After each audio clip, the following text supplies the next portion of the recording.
ሄርሜላ ግን ማለት ነው በጉጉትና በጉራ እኮ አለሽ። የእውነት ለካ አንቺ ሆነሽ ሱፍም ያለበሽው አበባም የገዛሽው አንቺ ነሽ። የኔ እናት አንጀቴን በላሽ። ምን ነው እንደዚያውን የሰርግና የቀለበት እንዲህ ንፍቅ ካለሽ በጉጉት ከምጠብቂው ነገር ከሆነ አንዱን ቢጤሽን አግብተሽ ምን አለምሽን ብታይ እንደው የሰው ባል ተንጠልጥሎ ቀለበት ሰርልኝ በግድ ሱፍ አልብሰሽ አበባ ገዝተሽ አረሽም ነው። ሄርሜላ ደግሞ ሱፍ ለብሰ ካይቼ ስለማላቃለች። ኧረ እባክሽ ከሚስቱ ጋር ሲያገባ ያንቺን ቀሚስ ነበረ የለበሰው? ምነው አይንሽ እያየ እንዳላየ ልጋርደው አልሽሳ? ሱፍ ለብሶ አላቅም በዚህ በመሰለ ሰውነቱ።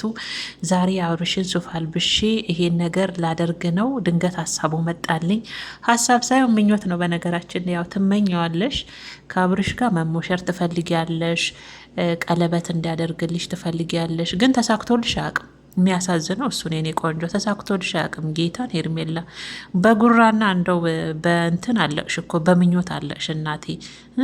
ዛሬ ለካ እኛ በጉጉት ስንጠብቀው የነበረው በነገራችን ላይ ቤተሰቦቼ በጣም በጉጉት ስጠብቀው ነበረ ይህን ቪዲዮ ማለት ነው። እውነት ነው እንዲህ እያልኩ ነበረ፣ አይኔ ነው እያልኩ ነበረ እና ለካ ትናንትና ቀለበት አድርግልኝ ብላ እንደጠየቀችው ዛሬም ለካ እጅሪት ራሷን ሱፍ ያለበሰችው የእኔ እናት ሄርሜላዬ።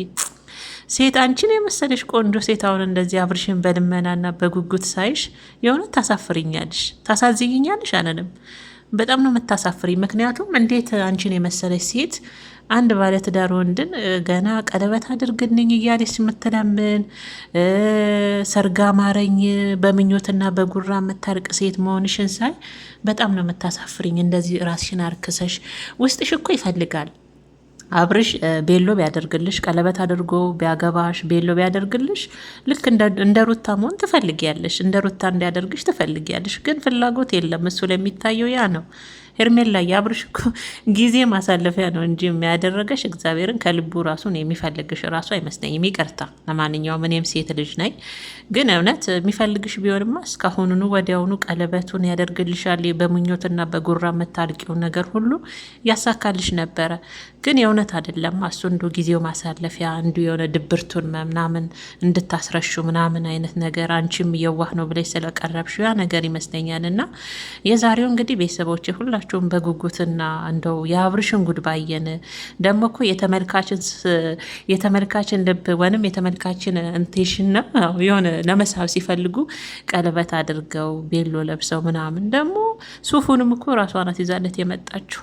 እሷ ተመኝታ እኮ ነው እንደው ቅብጥብጥ አለች ሄርሜላ። ምኞቷ እኮ ነው፣ ጉሯ፣ ምኞቷ፣ ፍላጎቷ ነው። ግን አንድ ቀን ተሳክቶልሽ ባይ የእውነት ደስ ይለኝ ነበር። እንደ ሴት በራስሽ በቃ የራስሽ የሆነን ሰው አግኝተሽ ይሄ ነገር እንደ ሴት ይሄ ክብር መቼም ለአንቺ ባይገባሽም ግን ያው እንደ ሴት የራስሽን ህይወትሽን ጀምረሽ እንደዚህ አሁን ምኝት ብለሽ እንዲህ ከአብርሽ ጋር ብድ ክንፍ እንዳልሽው በግድ ቀለበት አድርግልኝ በግድ አበባ ገዝተሽ ሙሽራ እንሆን። በነገራችን ላይ ለቀልድ ሳይሆን ውስጥሽ ያለውን ነው አንቺ እያወጣሽ ያለሽው። ከገባው ነገ ቀለበት ካደረገልኝ ነገ እንደዚህ ከተሞሸርኩኝ ከአብርሽ ጋር ብለሽ ያው በህልም ሀሳብሽ እያሰብሽ ነው አንቺ። እሱ ጋር ግን ሁሉ ነገር አንቺ የምታደርጊው ነገር ሁሉ ቀልድ ነው፣ ፉገራ ነው ለአብርሽ ሁሉም ነገር ማለት ነው። እና እንደ ሴት ያው ምንም ምንረዳሽ ነገር የለም። ብንረዳሽ ደስ ይለን ነበር። እንደ ራስሽ ተመልሰሽ የራስሽን የውሃ አጣጭሽን አግኝተሽ እንደዚህ ቀለበት አንቺ ጠይቀሹ ሰውን እሱ ወዶሽና አፍቅሮሽ ቀለበት አድርጎልሽ ቬሎ አልብሶሽ አግብቶሽ እንደዚህ ብናይሽ የእውነት ሄርሜላ እንደ ሴት ደስ ይለናል።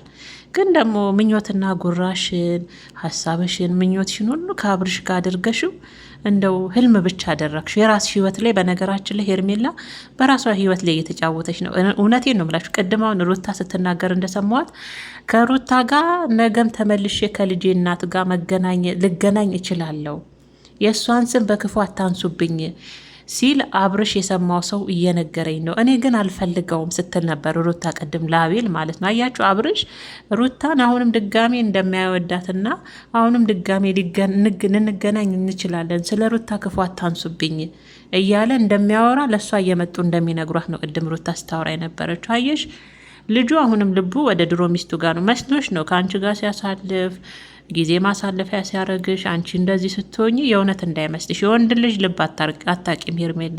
እንደው ጊዜሽን እንደዚሁ በፉገራ እንደዚሁ በህልም እንደዚህ በማይመስል ነገር ባትጨርሺ። በነገራችን ላይ ይሄን ቪዲዮ ብዙዎቻችሁ ቅመሞች በጉጉት ደግሞ እሰይ እልል የምትሉም እኮ አላችሁ። አቤት ቪዲዮን ሳታዩ ጫፍ ይዛችሁ የምትሮጡ እግዞ እሰይ እልል እንዴት ደስ ይላል የምትሉ ኮሜንቶችን ሳይ በሳቅ ነው የሞትኩት።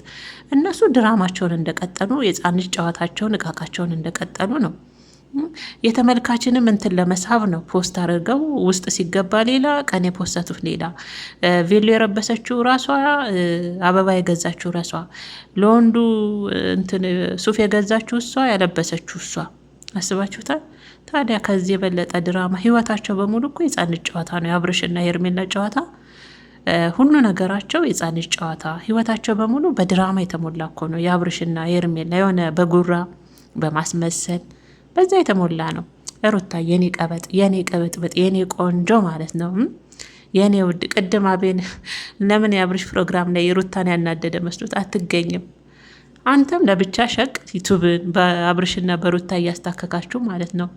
እችኛዋም ቅናት ቢጤ አለባት ለማስመሰል የተመልካችን እንትን